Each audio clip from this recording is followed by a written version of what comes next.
नमस्कार दोस्तों, स्वागत है आपका सौरभ एजुकेशन प्रो में। तो इस सेशन में हम 20 जुलाई मतलब आज के एमसीक्यू डिस्कस करेंगे। तो अगर जो आपको ये सेशन पसंद आए तो प्लीज़ इसको लाइक कीजिए, शेयर कीजिए और सब्सक्राइब कीजिए चैनल को। और प्लीज़ बेल आइकन पे ज़रूर प्रेस कीजिए क्योंकि नोटिफिकेशन मिल जाएगी आपको नेक्स्ट वीडियो की।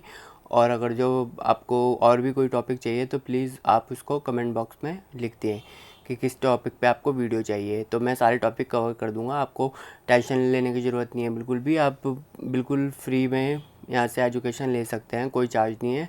आप बस वीडियो देखिए और बस पढ़ते रहिए। चलिए शुरू करते हैं आज का सेशन। तो आज का पहला क्वेश्चन है, Arjun awardee recipient Ramesh Tikaram passed away recently was a. तो अर्जुन अवार्डी प्राप्तकर्ता रमेश टीकाराम का हाल ही में निधन हो गया, वह क्या थे? वो एक पैरा बैडमिंटन प्लेयर थे। तो पैरा एथलीट वो होते हैं जो दिव्यांग होते हैं ना, तो वो जो एथलेटिंग करते हैं तो एथलेटिक्स करते हैं तो वो उनको कहते हैं पैरा एथलेटिक प्लेयर। ओके, तो ये पैरा बैडमिंटन प्लेयर थे। तो इसकी एक्सप्लेनेशन देख लेते हैं। तो para athlete and para badminton player Ramesh Tikaram passed away recently due to कोविड-19. He was the recipient of Arjun Award for his excellence in para athletes and badminton in 2002. He won many medals. He was the founder secretary of the Badminton Sports Association of India. Okay, तो para athlete और para badminton खिलाड़ी रमेश टीकाराम का हाल ही में कोविड-19 की वजह से निधन हो गया है। वह 2002 में पैरा एथलीट और बैडमिंटन में अपने उत्कृष्टता के लिए अर्जुन अवार्ड जीत चुके हैं और उन्होंने इसके अलावा भी कई और पदक जीते। और वे badminton sport association of India के संस्थापक सचिव भी थे। चलिए नेक्स्ट देखते हैं। तो who has been declared a global terrorist, किसे वैश्विक आतंकवादी घोषित किया गया? तो ये किया गया है नूर वाली महसूद को। इसकी एक्सप्लेनेशन देखते हैं। तो Noor Wali Mehsud, the leader of the Tehreek e Taliban terror in Pakistan, was designated as a global terrorist by the United Nations for participating in financing and planning act in support of Al-Qaeda. तो जो पाकिस्तान में तहरीक तालिबान आतंकवादी संगठन है उसके नेता नूर वली महसूद को संयुक्त राष्ट्र द्वारा अलकायदा के समर्थन में वित्त पोषण और नियोजन कार्यों में भाग लेने के लिए वैश्विक आतंकवादी घोषित कर दिया गया है। ओके, नेक्स्ट देखते हैं। Zonal master plan of Bhagirathi eco sensitive zone has been approved by. तो भागीरथी इको सेंसिटिव जोन के लिए जोनल मास्टर प्लान को किसने मंजूरी दी है? तो ये दी है श्री प्रकाश जावड़ेकर ने। तो इसकी एक्सप्लेनेशन देखते हैं। The zonal master plan of Bhagirathi eco sensitive zone has been approved by the union environment minister Shri Prakash Javadekar. The government of Uttarakhand prepared the plan and was appraised by the ministry of Jal Shakti. तो भागीरथी इको सेंसिटिव जोन के zonal master plan को केंद्रीय पर्यावरण मंत्री श्री प्रकाश जावड़ेकर ने मंजूरी दे दी है। उत्तराखंड की सरकार ने योजना तैयार की और इसे जल शक्ति के मंत्रालय के द्वारा अनुमोदित किया गया। चलिए नेक्स्ट देखते हैं। Indian government launch Svanidhi app to bring facility for. तो भारत सरकार ने स्वानिधि ऐप लॉन्च किया है, किसके लिए? स्ट्रीट वेंडर्स के लिए। तो इसमें लोन मिलता है स्ट्रीट वेंडर्स को, जो रेडी पटरी वाले होते हैं और जो सड़क के किनारे दुकान लगाते हैं उनको लोन देने के लिए यह स्कीम लॉन्च की गई है। तो Indian government launch PM Svanidhi mobile app to bring the micro credit facility under the PM Svanidhi scheme to the doorsteps of the street vendors. The motive of the app is to offer a user-friendly digital platform for lending institution for sourcing and processing loan apps of street vendors under the scheme. Okay? तो भारत सरकार ने street vendors के दरवाजे तक PM Svanidhi के तहत micro credit सुविधा पहुंचाने के लिए PM Svanidhi mobile app launch किया है। ऐप का मकसद स्ट्रीट वेंडर्स के लोन को ऐप को सोर्सिंग और प्रोसेसिंग के लिए उधार देने वाले संस्थानों के लिए उपयोगकर्ता और अनुकूल डिजिटल प्लेटफॉर्म प्रदान करता है। तो स्कीम के तहत ऐप की विशेषताओं में सर्वेक्षण डाटा में विक्रेता खोज, आवेदकों की KYC, अनुप्रयोगों का प्रसंस्करण और वास्तविक समय की निगरानी करना सब शामिल है इस ऐप में। ओके, चलिए नेक्स्ट देखते हैं। तो which institution developed the P7 heavy drop system?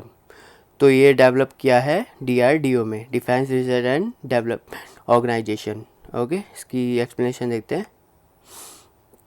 The P7 heavy drop system has been developed by the Defense Research and Development Organization DRDO, which is capable of para-dropping military stores up to 7-ton weight class from IL-76 aircraft। देख लेते हैं इसको हिंदी में भी। तो P7 heavy drop system defence research and development organisation DRDO द्वारा विकसित किया गया है, जो कि IL-76 एयरक्राफ्ट से 60 टन वेट क्लास तक के मिलिट्री स्टोर्स को, मतलब जो मिलिट्री का वो होते हैं इक्विपमेंट, उनको 60 टन तक की ले जाने की कैपेसिटी है इसकी। ओके, चलिए नेक्स्ट देखते हैं। Nelson Mandela international day is celebrated on every year. तो नेल्सन मंडेला अंतर्राष्ट्रीय दिवस हर साल कब मनाया जाता है? तो ये मनाया जाता है 18 जुलाई को। इसकी एक्सप्लेनेशन देखते हैं। तो Nelson Mandela international day is celebrated on 18 July every year by the United Nations. They acknowledge Nelson Mandela's struggle for resolving conflicts, promoting human rights, international democracy and reconciliation, and in addressing racial issues. इसको हिंदी में देख लेते हैं। तो Nelson Mandela अंतर्राष्ट्रीय दिवस 18 साल को हर साल मनाया जाता है संयुक्त राष्ट्र द्वारा। यह दिन नेल्सन मंडेला के संघर्षों को सुलझाने, मानवाधिकारों को बढ़ावा देने, अंतर्राष्ट्रीय लोकतंत्र और सामंजस्य को बढ़ावा देने और नस्लीय मुद्दों के समाधान के संघर्ष को स्वीकार करता है। ओके, नेक्स्ट देखते हैं। Who has been appointed as the ambassador of the Toronto International Film Festival TIFF? तो टोरंटो अंतर्राष्ट्रीय फिल्म महोत्सव के राजदूत के रूप में किसे नियुक्त किया गया है? ये किया गया है प्रियंका चोपड़ा जोनास को, जो कि निक जोनास की वाइफ भी है और बॉलीवुड की एक्ट्रेस भी हैं। तो प्रियंका चोपड़ा को तो आप सब जानते ही होंगे मोस्टली। तो निक जोनास जो है उनके हस्बैंड, वो एक पॉप स्टार हैं, पॉप सिंगर हैं। ओके, और हॉलीवुड के एक्टर भी हैं। तो Bollywood actor Priyanka Chopra Jonas has been appointed as the ambassador of the Toronto international film festival TIFF। Priyanka Chopra Jonas has joined the list of 50 celebrated actors and film makers who are invited as the ambassadors of the TIFF। Okay, तो हिंदी में देख लेते हैं। Bollywood अभिनेत्री Priyanka Chopra Jonas को Toronto international film festival 2020 के राजदूत के रूप में नियुक्त किया गया है। तो प्रियंका चोपड़ा जोनास 50 प्रतिष्ठित अभिनेताओं और फिल्म निर्माताओं की सूची में शामिल हो गई हैं, जिन्हें TIFF के राजदूत के रूप में आमंत्रित किया गया है। तो कोविड-19 की वजह से ये सब ऑनलाइन ही किया जाएगा। ओके, चलिए नेक्स्ट देखते हैं। Which country remains as the top trading partner of India during the financial year 1920? तो ये वित्त वर्ष 2019-2020 के दौरान कौन सा देश भारत के शीर्ष व्यापारिक भागीदार के रूप में बना हुआ है? तो ये बना है US। ये बहुत इंपॉर्टेंट क्वेश्चन है, आप इसका डाटा भी याद रखना, मैं अभी एक्सप्लेनेशन में बता देता हूँ। According to data provided by the Union Ministry of Commerce and Industry, the United Nations has become the top trading partner of India during the financial year 2019-20. The United States USA है जो had become the top trading partner of India in the financial year 2018-19 में भी ये इसका top trading partner आता है। तो पहले कौन था भारत का ट्रेडिंग पार्टनर टॉप? चाइना से सबसे ज़्यादा ट्रेड होता था हमारा, बट लेकिन चाइना अब नीचे आ गया है और टॉप पे आ गया है US। ओके, तो इसका जो आपको डाटा भी याद रखना है। बायलेटरल टाइज वर एट जो US डॉलर है 87.96 बिलियन इन द ईयर 2018-19, और जो इस साल रहे हैं 19-20 में वो रहे हैं 88.75 बिलियन डॉलर। ओके, तो केंद्रीय वाणिज्य और उद्योग मंत्री द्वारा उपलब्ध कराए गए आंकड़ों के अनुसार वित्तीय वर्ष 2019-20 के दौरान अमेरिका भारत का शीर्ष व्यापारिक भागीदार बन गया है। तो उसका आप डाटा याद रखिए बस। तो वर्ष 2018-19 में 87.96 बिलियन अमेरिकन डॉलर था और 19-20 में यह 88.75 बिलियन अमेरिकन डॉलर हो गया है। ओके, नेक्स्ट देखते हैं। Which state government generates waste to electricity. तो किस राज्य सरकार ने कचरे से बिजली उत्पन्न की है? कचरे से बिजली उत्पन्न की है, तो ये की है उत्तराखंड गवर्नमेंट ने। तो the Uttarakhand government has taken a decision to convert waste generated in the state to electricity under the initiative titled waste to energy. Up to 5 megawatt of electricity can be generated from this waste and can be used to curb pollution. So according to Uttarakhand Environment Protection and Pollution Control Board, this scheme will solve the problem of the unavailability of landfills to dispose the solid waste across the hill state, which has 10 out of 13 districts. उसको हिंदी में भी देख लेते हैं। उत्तराखंड सरकार ने waste to energy नामक एक पहल के तहत राज्य में कचरे से बिजली में बदलने का निर्णय लिया है। इस कचरे से 5 मेगावाट तक की बिजली बनाई जा सकती है और इसका इस्तेमाल प्रदूषण पर लगाम लगाने के लिए भी किया जा सकता है। तो उत्तराखंड पर्यावरण और प्रदूषण नियंत्रण बोर्ड के अनुसार यह योजना पहाड़ी राज्य में ठोस कचरे से निपटने के लिए लैंडफिल की अनुपलब्धता की समस्या को हल करेगी, जिसमें पहाड़ी क्षेत्र के रूप में 13 में से 10 जिले।